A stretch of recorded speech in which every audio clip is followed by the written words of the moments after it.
What's up, everybody? Mel here again with Sunrise Compass along with Miss Carly. In our last episode, we gave you an overview of advanced WMS. So if you didn't watch that, go check it out and come back.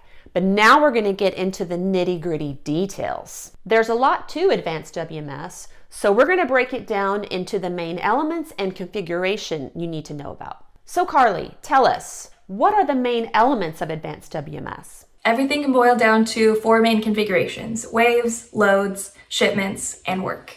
So waves are used to strategically generate work in the system. Loads, you can think of a load as like a truck, so everything that gets shipped out together. You can think of shipments as items on a sales order that are all going to the same stop on a load.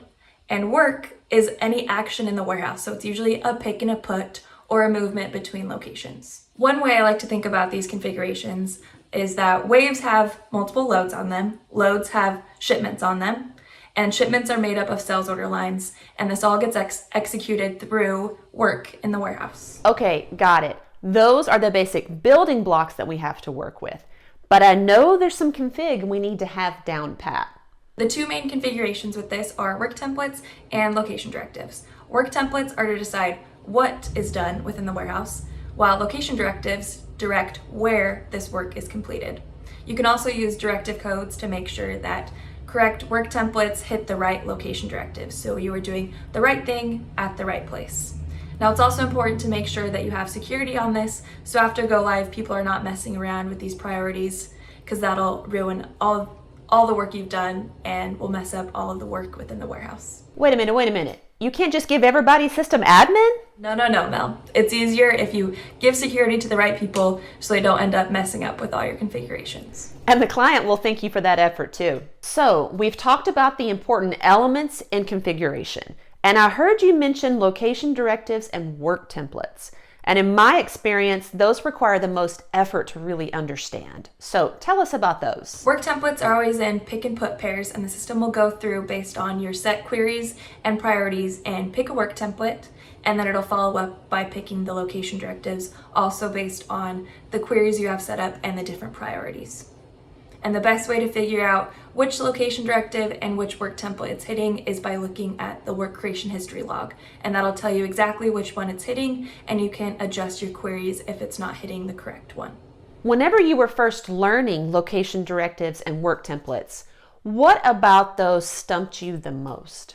Yeah, definitely the location directives. Location directives take some time to figure out how the queries work. There's multiple queries. You set up a query for the location and a query to set up how the location is hit. So make sure you spend some time looking at those queries, setting them up correctly, and then using the work creation history log to make sure your location directive is being hit properly. Just like other areas of D365, it sounds like location directives are so open, flexible, and configurable that one might tend to get analysis paralysis. So it's important to find the base requirements and work from there. Yes, it's best to keep it simple. Try to keep the location directives as simple as possible while also following the customer requirements so that you don't get that analysis paralysis or have too many location directives to work on and the system isn't correctly hitting the right ones. So that leads me to ask, is there a point where there are too many location directives? I don't know if there's a direct science of, 30 is too many, 200 is too many, but it's always best to keep it as simple as possible because it's going to be difficult to troubleshoot if you're having errors afterwards. So follow requirements and always go the simple route. The simple route. For those in the know, the KISS analogy. Thanks so much for all this information, Carly. When it comes down to it, advanced WMS really is just a set of picks and puts, but it requires thoughtful setup. But just because it has that word advanced in it, don't be scared. Get in there and get your hands dirty. All right, join us on the next episode of Sunrise Compass. See you later.